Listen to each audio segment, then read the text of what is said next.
안녕하세요. 저는 살아온 인생 반 이상을 제주도에 살다가 결혼하면서 서울로 상경한 기혼 여성입니다. 우리는 우스갯소리로 벼락 맞을 확률보다 복권 1등할 확률이 더 희박하다라고 얘기하곤 하잖아요. 저는 원래 복권에 관심이 있는 편은 아니었지만 복권 1등이 된다면 확실히 세상이 달라질 것 같긴 합니다. 그렇다고 제가 복권 당첨되었다는 얘기는 아니고요. 사실상 복권 1등보다 더한 기쁨을 얻게 되어 이 글을 쓰게 되었습니다. 기쁨을 얻기까지 과정이 무난했던 건 아닙니다. 가슴 아픈 감동 스토리가 있던 것도 아니고요. 오히려 소가리를 많이 했고 매사에 사람과 대립하며 줄타기 하듯 살아왔습니다. 그런데도 느닷없는 인연 때문에 기상천외한 일이 생겼다는 거예요. 주위 사람들은 저더러 좋은 마음을 갖고 살아서 복받은 거라고 하는데 저는 아직도 제게 주어진 것들에 어안이 벙벙하기만 합니다. 세상에 이런 일이 또 있을까 싶어요. 제가 작가는 아니라서 이 소설 같은 이야기를 책으로 낼 수는 없고 이렇게 사연을 알게 되어 찾아왔습니다. 글 실력이 부족할 테지만 양해 바라며 들어주셔요. 인사말에 소개했다시피 저는 제주도 아가씨입니다. 제주도에서 태어나 학창 시절을 모두 제주도에서 보냈죠. 대학을 가진 않았습니다. 제주도에도 대학이 있지만 별로 필요성을 못 느꼈거든요. 제게 주어진 일이 있었기 때문이었을지도 모르겠네요. 저는 20살이 되자마자 서울로 시집간 언니의 부름에 서울을 왕복하며 지냈습니다. 처음 서울을 방문했을 땐 솔직히 볼거리가 많아 재밌었어요. 그런데 그것도 계속 보니까 질리더라고요. 서울이 싫다는 게 아니라 제가 탁 트인 곳을 좋아하기 때문이었습니다. 그래서 저는 결혼을 한다면 언니처럼 서울 남자가 아닌 같은 고향의 제주도 남자와 결혼하려고 했어요. 그런 제가 서울 남자와 결혼을 하게 될 줄 누가 알겠습니까? 남편과 제가 처음 만난 곳은 기내에서였습니다. 서울로 볼일을 보고 제주도로 돌아가는 비행기에서 남편을 처음 만나게 되었는데 당시 남편이 제 옆자리에 있었어요. 먼저 말을 걸어본 건 저였습니다. 남편이 제주도 지리가 그려진 팜플렛을 들고 있길래 고향 짬밥으로 오지랖 좀 피웠던 거죠. 제주도 관광 가시나 봐요? 서귀포 갈치도 맛있는데. 저기 에어랩 쪽 갈치가 진짜 장난 아니에요. 방송도 타졌어요. 절대 후회 안 하실 거니까 갈치 먹을 거면 에어랩 가세요. 아, 제 소개가 늦었네요. 제가 제주 토박이에요. 아, 그래요? 마침 잘 됐네요. 제가 제주도는 처음 가보는 거라서요. 혼자 여행을 하기에 어디가 좋을까 찾아보는데 사람들이 제주도 많이 추천해 주더라고요. 에어랩? 거기 어디쯤에 있어요? 잘 몰라서 그러는데 위치 좀 알려줄래요? 관광 대화를 시작으로 남편과 저는 제주도 이야기를 많이 나눴습니다. 비행기 착륙 때까지 저희는 시간 가는 줄도 모르고 얘기에 푹 빠졌어요. 저는 고등학교 졸업 후 서울과 제주도 왕복을 자주 했기에 사투리가 제법 물러진 편이었습니다. 남편이 제주도 사람들이 자주 쓰는 사투리가 뭐냐면서 묻길래 그런 것도 알려주고 배우기도 했는데 저도 나름 재밌더라고요. 매번 서울에서 제주까지 왕복하는 게 지루하기만 했던 제가 그날만큼은 눈 깜짝할 새 제주도에 도착한 게 놀라울 따름이었죠. 그리고 착륙해서 그대로 작별 인사를 하는데 거기서 남편이 제게 연락처를 물어봤어요. 그렇게 만난 것도 인연인데 앞으로 연락하며 친하게 지내고 싶다고 하더라고요. 저도 남편과 제법 잘 통한다고 생각했기 때문에 흔쾌히 수락했는데 그게 연인으로 이어질지 몰랐습니다. 서울 남자였던 남편은 제 번호를 따간 지 12시간도 안 돼서 연락이 왔었고 그날 홀로 여행을 간 거라서 자기가 지리를 잘 모르겠다고 저더러 놀아달라 그랬어요. 그렇게 빠른 시일 내에 가까워진 우리는 남편의 고백으로 서울 돌아가는 날이 될 때 연인이 된 겁니다. 주로 남편이 저를 보러 주말마다 제주도로 날아오는 편이었어요. 제가 서울을 갈 때는 남편이 일을 하고 있는 데다가 또 제가 외박은 할 수가 없었기에 만나기 어려웠습니다.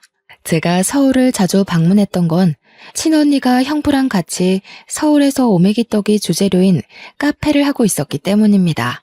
친언니가 당시 임신을 하고 있었는데 애 낳으면 일에서 손을 놓을 거라고 했고 형부는 다른 사업을 시작할 거라면서 저더러 나중에 그 카페를 물려받으라고 인수인계 해주는 상황이었어요. 그러나 당장 카페에서 매일 일할 수 없었던 이유는 아직 제주도에서 친정 부모의 일을 도와줘야 하기 때문이었습니다. 아빠는 고기잡이 어부였고 엄마가 제주에서 오메기떡 장사를 했는데 저는 언니 카페에 물려받은 거라 굳이 공부를 안 했고 그 전까지만 엄마와 아빠의 일을 번갈아 가면서 도왔습니다. 언니의 오메기떡 카페는 엄마한테 배운 비법으로 서울 가서 장사하는 거였죠. 어쨌든 그렇게 남편이 주말에 제주도로 오면 하룻밤 자고 올라가고 그랬습니다. 친정 부모님이 보수적이기 때문에 제가 외박을 할 수 없어서 밤늦게까지만 같이 놀다가 남편은 모텔에서 숙박하고 저는 집에서 자는 데이트를 이어갔어요. 그러길 반복하다 보니 남편이 저더러 하루 종일 같이 있고 싶다고 저랑 있으면 생기가 돋고 즐겁다면서 결혼하자고 하는 겁니다. 당시 제 나이가 32살이긴 했지만 그때의 삶에 만족했기에 결혼에 대해선 생각도 해본 적 없었습니다. 원래 청혼은 이렇게 당황스러운 건가 싶었지만 저도 남편을 너무 좋아했기 때문에 깊게 고민하지 않고 결혼을 약속하게 되었죠. 결혼의 시작은 합가였습니다. 제가 모은 돈이 적기도 했고 시모 말이 제가 살림을 할 줄 모르니까 합가부터 시작을 하라고 하더라고요. 남편은 저한테 결정권을 줬기에 제 대답이 곧 답이었는데 저는 시모의 제안을 수락했습니다. 남편에게 더 좋은 아내가 되고 싶어서 시모한테 살림을 배워야겠다고 생각했거든요. 시부는 워낙 바쁜 사람이라 항상 새벽 일찍 나가고 저녁 늦게 들어온 사람이었는데요. 사업장의 오너라고 했으니까 어쩌면 당연한 거였어요. 그래서 시부는 제가 거의 얼굴 마주할 일이 별로 없었습니다. 거의 일주일에 3번 볼까 말까 했어요. 결혼식 때 말고는 인사도 제대로 나눠본 적이 없어서 효도하고 싶어도 기회가 전혀 없었어요. 남편은 시부를 너무 신경 안 써도 된다고 하더라고요. 원래 바쁜 사람이라서 누가 챙겨주는 것도 아마 부담스러워 할 거라고 말이죠. 그때부터 저는 시부의 안부를 굳이 궁금해하지 않았습니다. 저는 시집을 가면서부터 친정 일을 못하게 된 대신 친언니 카페로 매일 출근을 할 수 있는 여건이 되었는데요. 이제부터 출근을 하겠다고 시모에게 미리 알렸더니 시모가 그것을 못마땅해 하더군요. 그걸 꼭 지금 다녀야 되겠니? 그리 급한 것도 아닌 것 같은데 결혼 생활에 적응하고 나면 다녀도 되는 거 아니냐? 언니 출산 일이 얼마 안 남아서요. 저희 사정도 좀 급한 상황이에요. 제주도 살 때는 거리 때문에 자주 못 다니고 있었거든요. 여기서는 그리 멀지 않아서 빨리 배울 수 있을 것 같더라고요. 그럼 내가 제대로 살림도 못 가르치겠네. 너희 분가하려면 살림을 빨리 배우는 게 좋을 텐데. 섬에서 올라왔으니 모르는 게 많을 거 아니야. 서울집이랑 섬집은 많이 다르다. 예, 네가 제주도에서 어떤 집에 살았는지 모르겠는데 서울 아파트는 그런 데랑 차원이 달라서 배워야 할 게 수두룩해. 언제 다 배워서 네 남편 챙기려고 그러니? 제가 서울집을 안 가봤겠습니까? 저희 친언니 부부네 집이 서울입니다. 대화를 좀 하다가 알게 된 거지만 시모는 제가 제주도 섬에서 올라온 처녀라는 것에서 수준 차이 난다고 생각하고 있었어요. 아무리 꼬질꼬질하게 있어도 서울 사람은 귀티가 나고 아무리 치장을 해도 섬 사람은 빈티가 난다는 생각이더라고요. 그건 조금만 대화를 해봐도 느껴지는 부분이었습니다. 당연히 불쾌했죠. 그러나 시모가 제게 직접적으로 욕하는 것도 아니었고 은근히 무시하는 경향으로만 툭툭 던졌던지라 제가 대놓고 시모 말에 불쾌함을 드러내기가 애매했어요. 그나마 할 수 있었던 건 시모 말에 무조건 굽히고 들어가지 않는 걸로 대신 불편했던 감정을 풀어냈습니다. 예를 들면 제가 카페에 출근하는 걸 막으려는 시모의 제안을 뻔뻔하게 거절했고 시모가 빙빙 둘러서 자기 원하는 대답을 유도하려 할 때 그걸 시종일관 눈치 없는 척 하는 것 정도였습니다.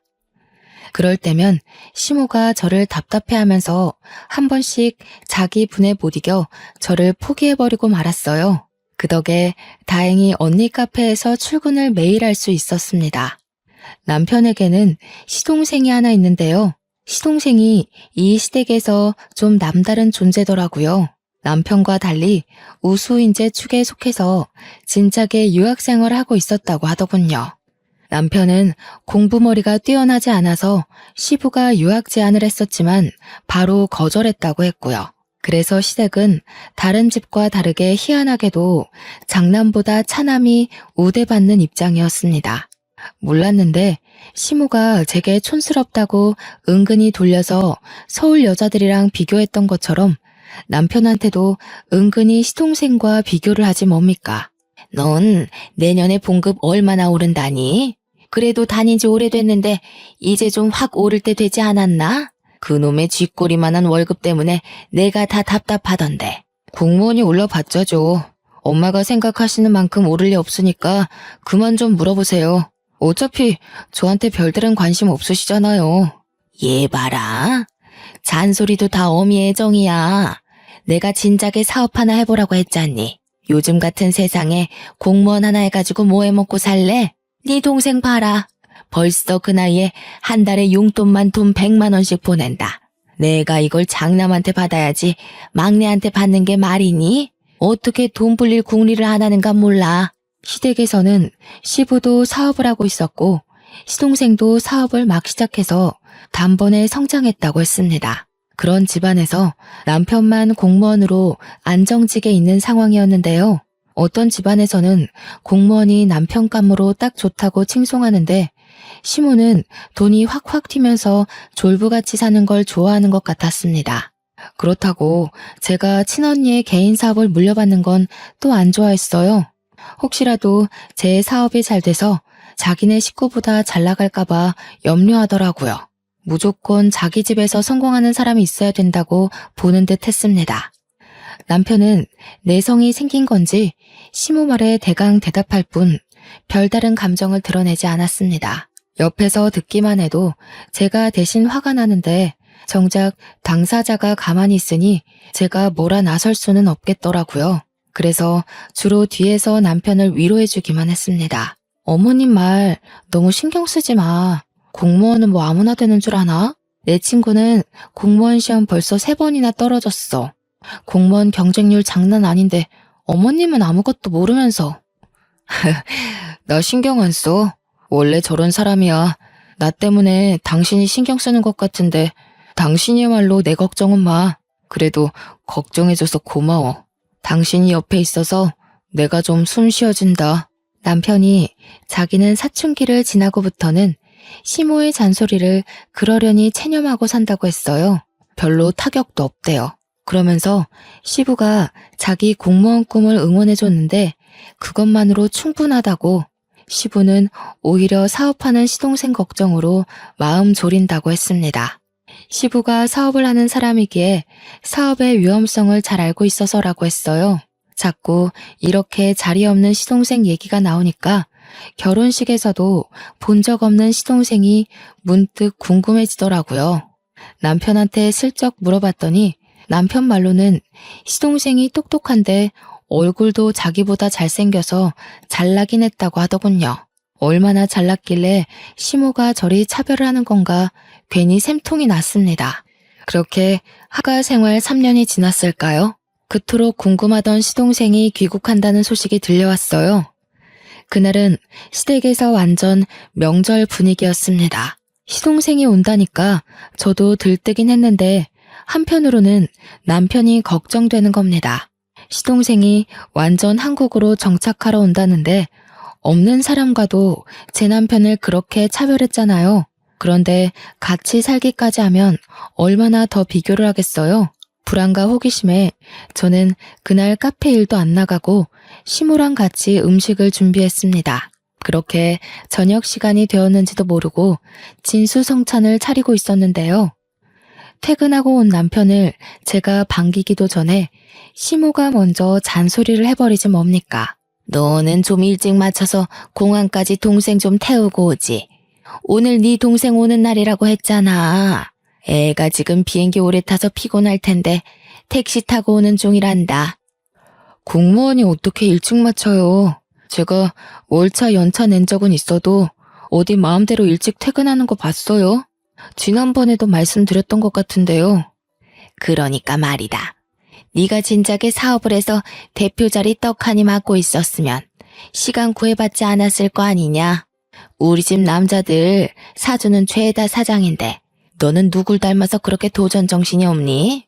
이쯤 되니까 저는 얼굴도 모르는 시동생이 궁금한 걸 넘어서 참 얄미웠습니다. 남편이 익숙해져 괜찮다고 했지만 어느 누가 비판받는 것에 적응이 되겠습니까?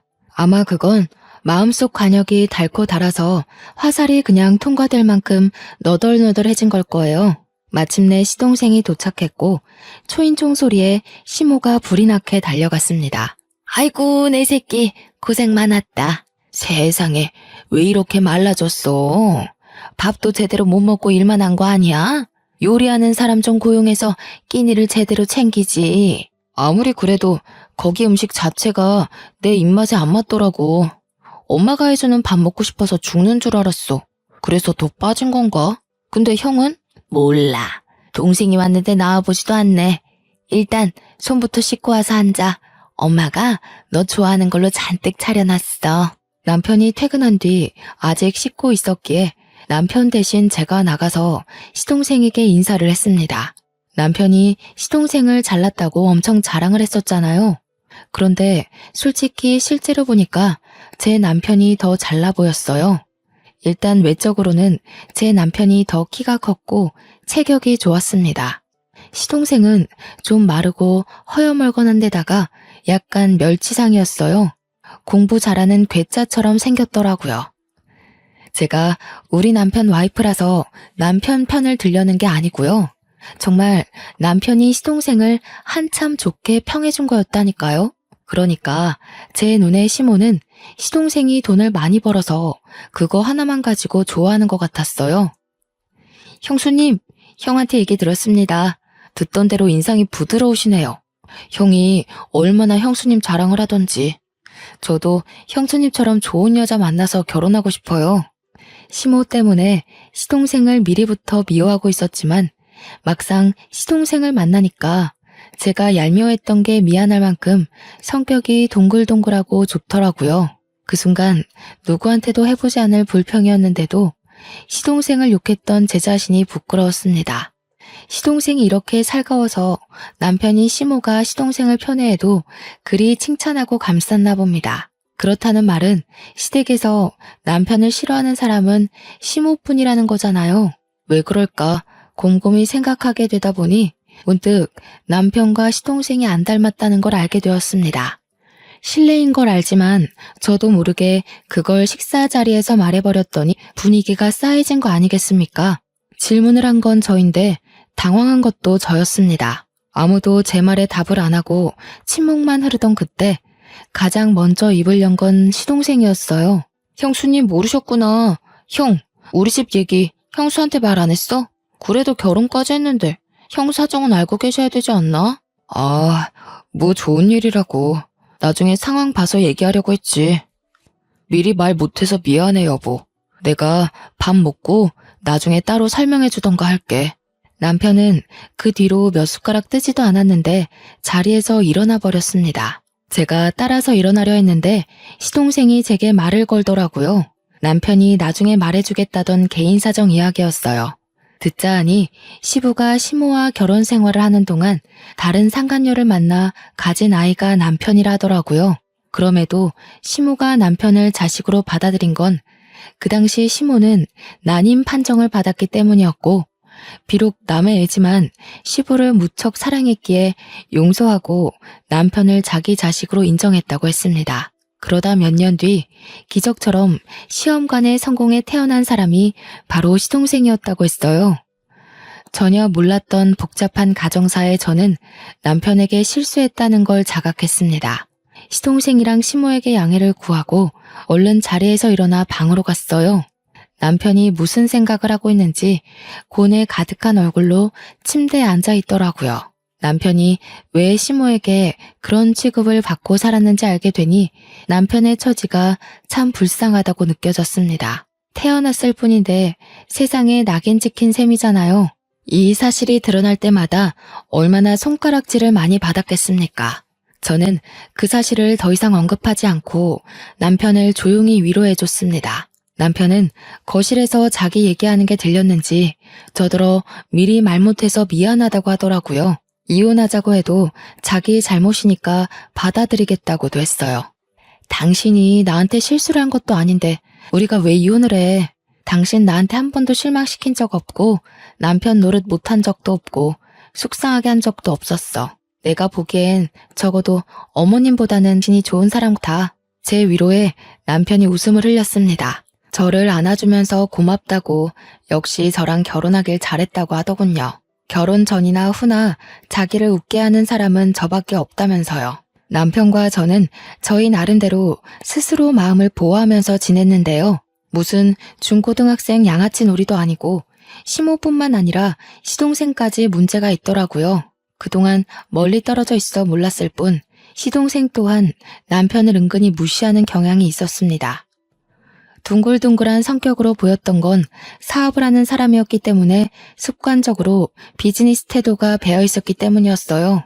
한 두세 달 지내다 보니까 완전히 보이더라고요. 아주 자기 엄마랑 똑 닮아선 제 남편에게 형형 거리면서 뻔뻔한 요구를 다 하더라니까요. 형, 이번에 아빠 생신 선물 차 한 대 바꿔드릴까 하는데 돈 좀 보탤 수 있겠어? 나 혼자 해도 괜찮지만 그래도 형제니까 같이 하는 게 좋을 것 같아서. 벌써 아빠 생신이구나. 같이 하면 좋긴 하겠네. 내가 시간이 안 돼서 따로 같이 사러 가주진 못할 것 같다. 얼마 정도 하는데? 아동 비용도 내가 댈게. 우리 사이에 이동 비용은 무슨? 어차피 나 아는 사람 차 센터에 가서 살 거라서 1억 5천인데 내가 8천 할 테니까 형이 7천만 보태줘. 시동생은 부탁은 다 저런 식이었습니다. 갖가지 그럴싸한 이유를 들먹이며 남편의 주머니를 털려고 했어요. 그럴 때마다 남편은 할 수 있는 선에선 보탬이 되었지만 저렇게 몇 천이나 보태어야 하는 일엔 매번 고개 숙이며 미안하다고 하는 게 사과하기 일쑤였습니다. 그러면 시동생은 자기 작전에 성공했다는 듯 으쓱거리면서 남편의 사정을 몰랐던 척했어요. 아, 깜빡했다. 형 공무원이지. 요즘 주변에서 억소리 나는 사업주들만 만나다 보니까 형 공무원이라는 걸 생각 못했네. 미안해. 이런 식으로 아주 거만하기 짝이 없게 남편을 놀려주고 떠나더라고요. 시모처럼 대놓고 구박하는 것도 아니고 남편 생각하는 척하면서 교묘하게 사람 속을 뒤집어 놓는 거 아니겠어요? 남편 말로는 시동생이 큰돈 만지는 사람이다 보니까 진짜 자신의 주머니의 사정을 깜빡해서 그러는 거라고 생각했는데 제 눈에는 아무리 봐도 시동생의 괘씸한 고의로 보였습니다. 시동생이 오기 전에는 시모 한 명이 남편을 괴롭혔다면 이제는 그 스트레스가 2배가 되어버린 것 아닙니까? 남편은 제가 끼니를 잘 챙겨주고 따로 건강영양제까지 챙기는데도 갈수록 기운이 빠지고 수척해졌습니다. 이게 다 시모랑 시동생 때문이라고 생각했어요. 차라리 저를 괴롭혔으면 좋겠다고 생각할 정도였다니까요. 남편 없을 때는 제게 고나리질하지만 남편이 있기만 하면 시모와 시동생의 목표물은 남편으로 돌아섭니다. 제가 뒤에서 남편에게 위로하고 챙기는 것도 한계가 있었어요.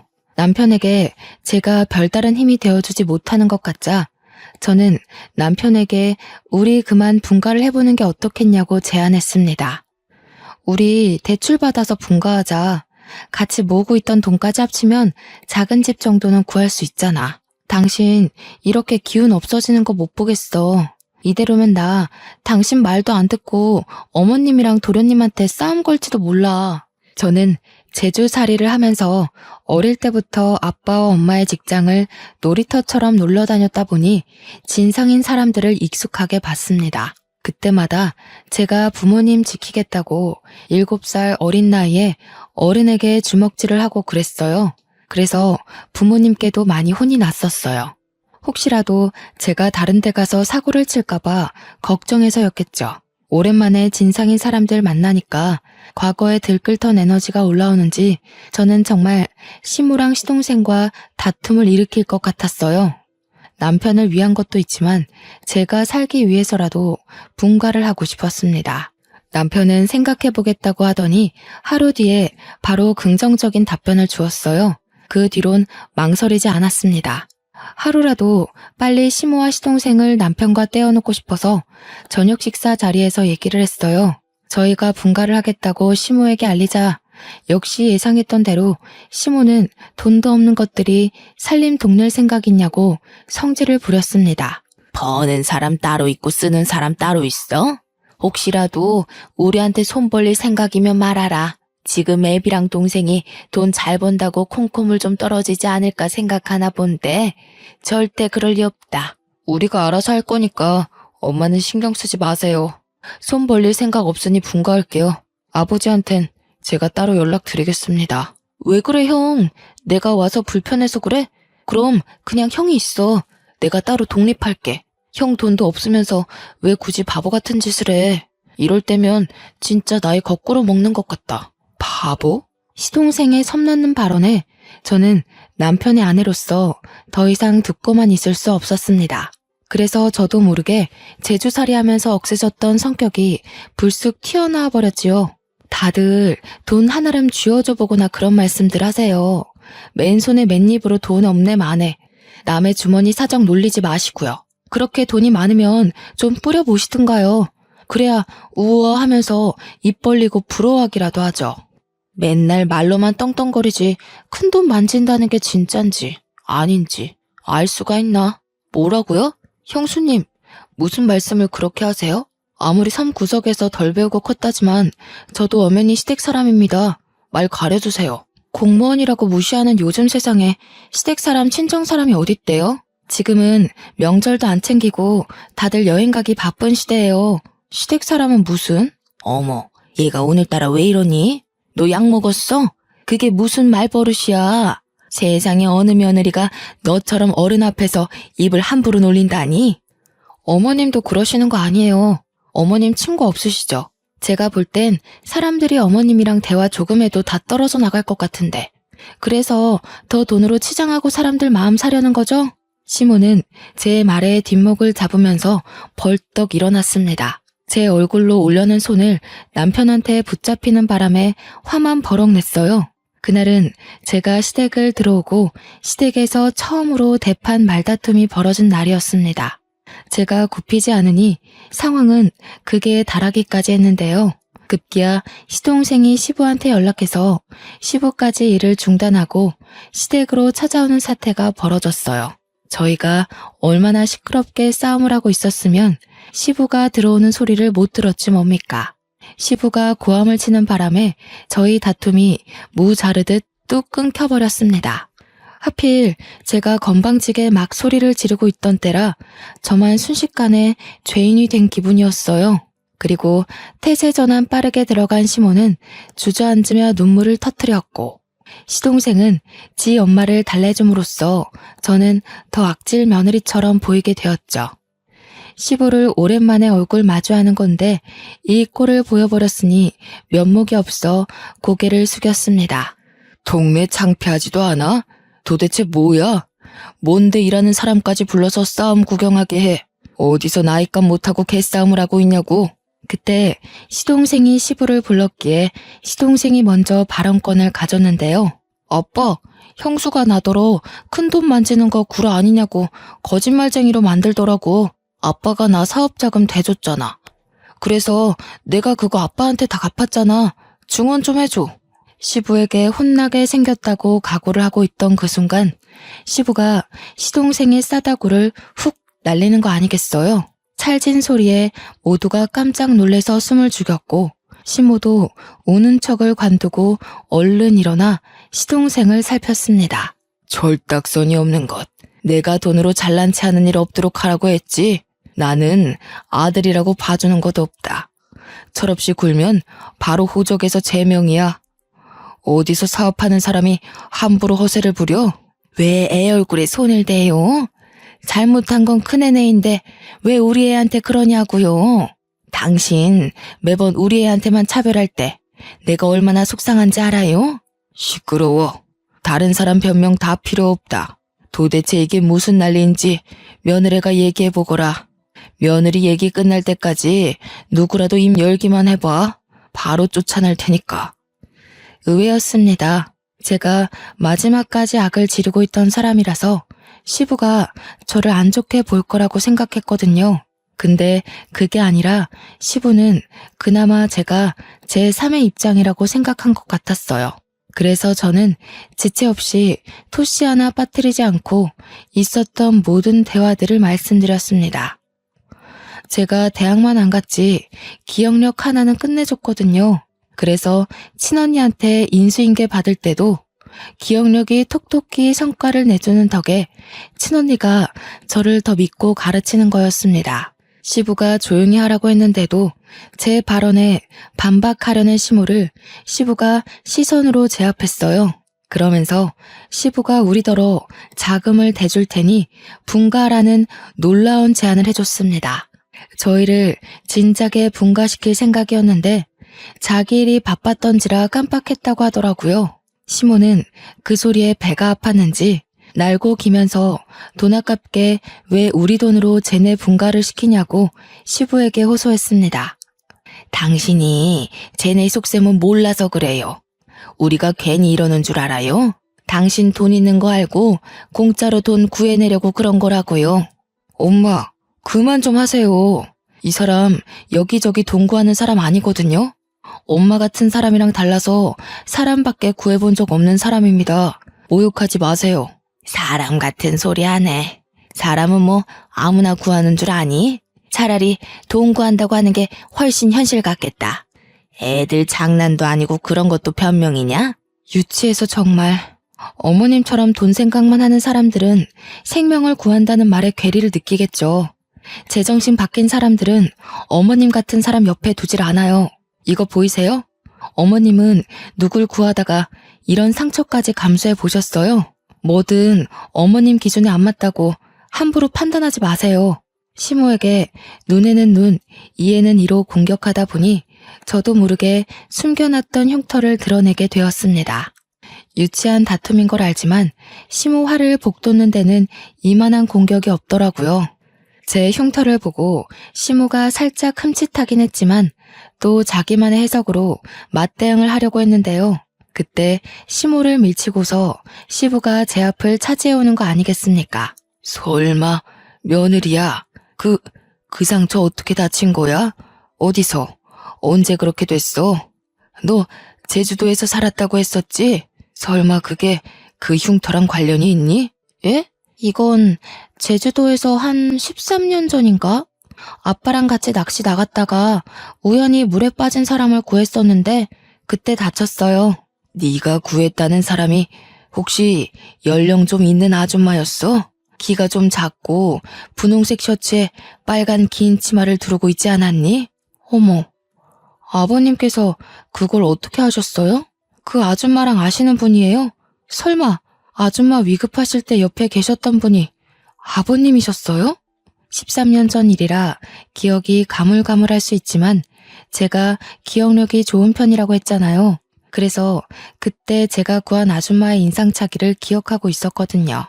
제가 가까운 배 위로 아줌마를 올리자마자 누가 신고를 했는지 이미 해경이 빠르게 당도했었고 그 정신없는 상황에서 저는 시부 얼굴까진 확인하지 못했습니다. 저도 다쳤던지라 해경의 도움을 받아 병원에 가버렸기도 했거든요. 시부는 저의 증언에 충격 먹은 표정을 하고 있더니 곧 제 손을 꼭 잡았습니다. 그 이후 시부가 줄줄줄 얘기해주는 사실에 놀란 건 오히려 저희 쪽이었어요. 알고 보니 제 남편의 친모였던 아줌마가 시한부 인생을 살고 있었는데 요양을 한다고 제주살이를 시작했었대요. 바다가 보고 싶다는 아줌마 말에 시부는 배까지 빌려서 아줌마와 같이 바람을 쐬었는데 시부가 잠시 자리를 비운 사이 배가 흔들렸고 그 바람에 아줌마가 바다에 빠졌다고 하는 겁니다. 우연히 거길 지나갔던 사람이 바로 저와 아빠였던 거예요. 아빠랑 배낚시를 하고 있던 저는 당시 고등학생이었는데 제가 먼저 그 상황을 먼저 목격했거든요. 그래서 물에 빠진 아줌마를 보자마자 망설임 없이 뛰어들었어요.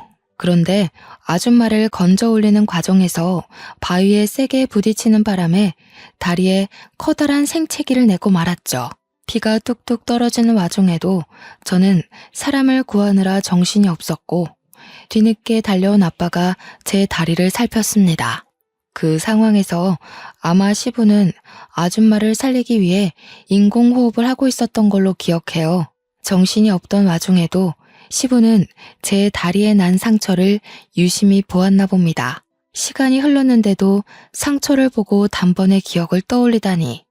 그 당시 제가 아줌마를 살렸지만 원래 아줌마는 시한부였기 때문에 4달 후 사망했다고 합니다. 그러면서 아줌마가 죽기 전에 자기를 살렸던 저를 꼭 만나고자 했다고 방방곡곡 찾으려고 했다는 거였죠. 그런데 저를 찾기란 쉽지가 않았고 아줌마는 결국 저를 만나보지 못하고 세상을 떴답니다. 충격적인 과거를 읊어주면서 시부는 눈물까지 흘렸습니다.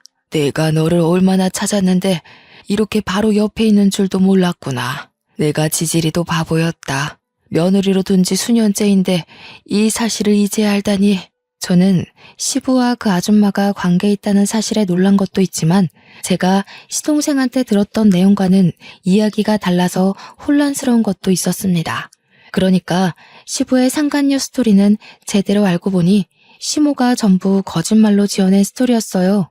원래는 시부가 시모가 아닌 아줌마랑 먼저 혼인한 사이였는데 이미 몸이 안 좋은 채로 결혼을 강행했던지라 아줌마는 일부러 시부와 혼인신고는 하지 않았다고 했고 아이를 낳고서 더 악화된 건강 때문에 제주도를 가게 되었다고 합니다. 그리고 제주살이 한 지 1달 만에 그 사고를 당해 아줌마의 컨디션은 급속도로 저조했다고 해요.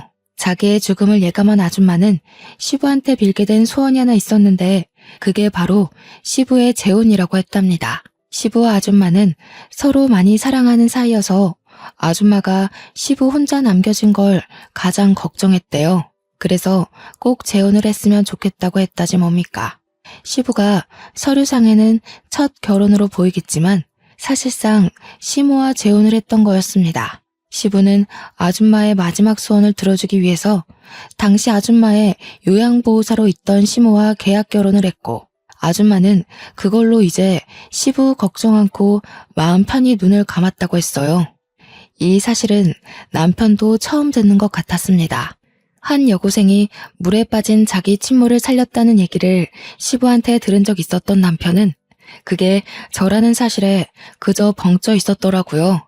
그리고 다른 의미로 시모랑 시동생도 충격을 먹은 채 입을 다물고 있었어요.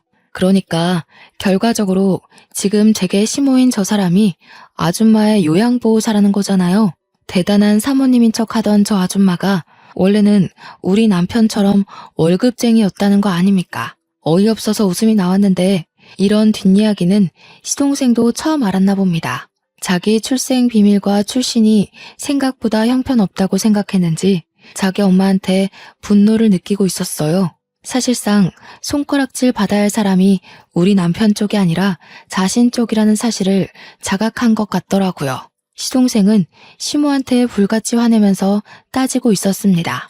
그러거나 말거나 저랑 시부와 남편은 시모 쪽과는 다른 세상에 있었어요. 아무래도 먼저 간 정원 엄마가 너를 알고 며느리로 들인 게 아닌가 싶어. 어떻게 이런 인연이 다 있을 수 있니?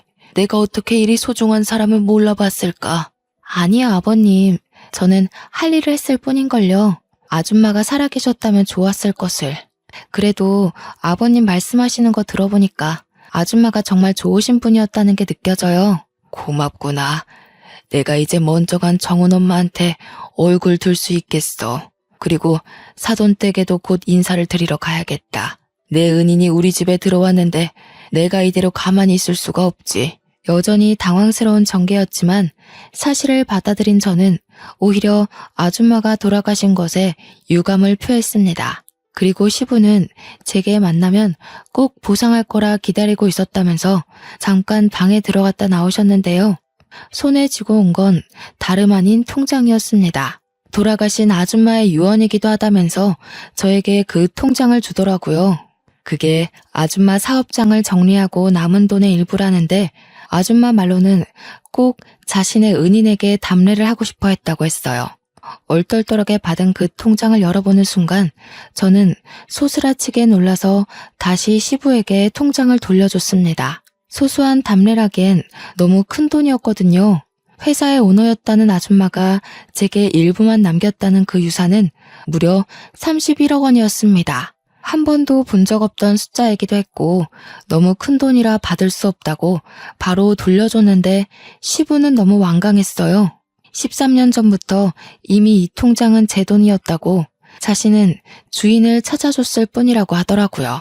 손이 떨리는 액수였지만 시부의 대쪽 같은 부탁에 저는 결국 그걸 받게 되었고 시모는 조용히 숨지고 있더니 제가 통장을 받자 갑자기 배가 아파서 죽으려고 하더군요. 시모는 곧 시부한테 이혼 요구 당했어요. 아마 제가 그대로 일러바친 발언들을 믿어주는 듯 했습니다. 제가 거짓말할 사람은 아니라는 걸 시부가 알아봐준 덕일 겁니다. 결국 시부모는 이혼을 했어요. 시부가 소송 비용 드리고 싶지 않으니 조용히 도장 찍으라고 하는 걸 저와 남편은 곁에서 구경했습니다. 시모의 초라한 처지를 보고 있자니 남편 복수가 완벽하게 된 기분이라 시원했어요. 그리고 시동생은 시부의 씨를 받은 몸이라서 시부가 시동생이 갖고 있는 사업장만 주는 걸로 하고 집에서는 내쫓겼습니다.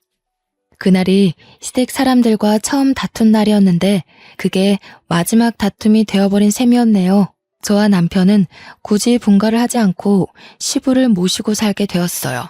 시부가 자기는 신경 안 써도 된다고 했는데 제가 합가 생활하면서 시부 생활 패턴을 봐왔기에 시부만 두고 분가를 할 수는 없었습니다. 시부는 밥도 잘 안 챙겨 먹고 회사에서도 대충 직원들이 챙겨주는 샌드위치나 김밥 같은 것만 드시더라고요. 그래서 제가 도시락을 챙겨드려야겠다는 생각으로 남게 되었어요. 시부는 처음에 저더러 고생스럽게 왜 그러냐고 하지 말라고 했는데 제가 고집을 꺾지 않으니 어느 순간부턴 도시락을 꼬박꼬박 챙겨가시더라고요. 그 때문인지 과거에는 저녁 식사 때 함께한 적 없던 시부가 요즘은 저녁 식사 시간에 맞춰서 퇴근을 하고 오십니다. 제가 분위기를 좀 잘 띄우는 타입인데요. 남편과 시부 앞에서 며느리 노릇 아내 노릇 톡톡히 하면서도 제 성격을 그대로 드러나니까 가끔은 시부가 개그맨이 따로 없다고 하세요. 칭찬인지 모르겠지만 시부랑 남편이 웃는 게 좋으니까 좋게 생각하려고요. 그리고 저는 31억 받은 돈에 손을 조금 댔는데요. 친정 부모님께 집을 하나 해줬고 언니랑 형부네에도 집 하나 해줬고 남은 돈은 적금 들어놓았어요. 제가 원했던 결혼 생활이 어떤 모습인지 한 번도 생각해 본 적 없지만 다시 생각을 해보라고 한다면 딱 지금이 아닐까 싶습니다. 주위에 모난 사람 하나 없어서 그런지 세상을 바라보는 게 제 시선이 아주 둥글둥글하네요. 앞으로 손자, 손녀가 생긴다면 제 결혼 생활이 완벽하게 즐겁지 않을까 생각합니다. 다른 거 바라는 거 없고 그저 우리 식구들 전부 몸 건강, 마음 건강하게 잘 지내길 바랄 뿐이에요. 제 복권 1등 같은 사연 어떠셨나요? 이거 복권 당첨이라고 해도 되겠죠? 저희 식구가 받은 행운처럼 제 사연 듣고 계시는 청취자분들께서도 돈벼락 떨어지길 바랍니다. 감사합니다.